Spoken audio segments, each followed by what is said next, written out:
পঞ্চম শ্রেণীর ৯৫ পাতার কিছু অঙ্ক আলোচনা করব, তোমরা দেখতে থাকো। হ্যাঁ, তো আমরা এই অঙ্কটা দুটো নিয়মে করব, ঠিক আছে।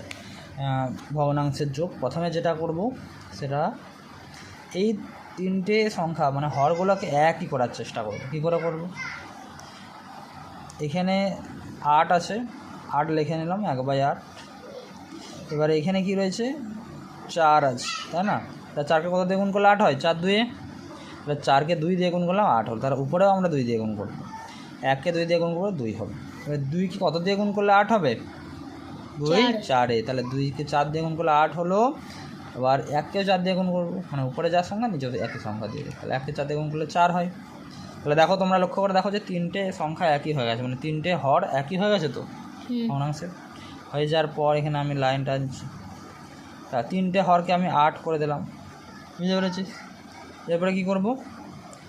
এই উপরের সংখ্যাগুলো আমি শুধু যোগ করে দেবো। 4 যুক্ত 2 যুক্ত 1, তাহলে 4 আর 2 6 আর 1 7। এই একটা নিয়ম, আর একটা নিয়মে করে নেয়, সেটা তোমরা দেখো। সেটা হচ্ছে ওই যে অঙ্কটা আমি টুকি 1/2 1/4 1/8। এই অঙ্কটা আমরা প্রথমে লসাগু করব। লসাগু জানে 2 4 8, 2 দিয়ে করবো।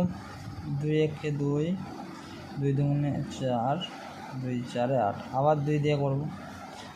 2 একটা যেমন আছে রয়ে গেল। 2 1-এ 2, 2 2-গুণে 4। আবার 2 দিয়ে করবো।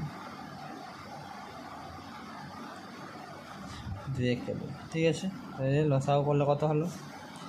লসাগু 2 গুণিত 2 গুণিত 4, 2 2-গুণে 4, 4 2-গুণে 8, তাই তো? এবারে এই লসাগুটা তাহলে আমরা লিখে দিলাম 8। এবার নিচেরটা এটার সাথে, এই নিচের এই ভগ্নাংশের হরের সাথে এটা হরের ভাগ করব। 2 কতই 8, 2 4-এ। এবারে উপরেরটার সাথে গুণ করে দেবো, হয়ে গেল 1। সেরকম এটাও করবো। 4 কতই 8, 4 2-এ, উপরটার সাথে গুণ করে দেবো।